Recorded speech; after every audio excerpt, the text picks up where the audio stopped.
এই কি করতেছো? আমার ফোন নিয়ে আমরা ওই যে আমার ছোট বোন এটা কে তোমার? ছোট বোন এটা তোমার ছোট বোন? হ্যাঁ এটা তো পুরো তোমার মতন দেখতে। ওই করে কামড় দিয়ে মানুষকে এটা কামড় দেয়? এটা পুরো তোমার মতন দেখতে। হুম, একটু টপ করবো এটা তোমার ছোট বোন? হ্যাঁ কোথায় পেয়েছো? এতদিন কই ছিল? এতদিন হ্যাঁ, ও বাড়িতে ছিল বাড়িতে ছিল।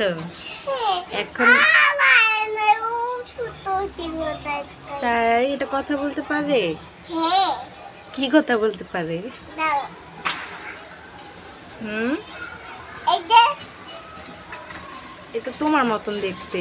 দেখি, তোমার মতন হিজাব করছে দেখছো? হুম, তোমার মতন হিজাব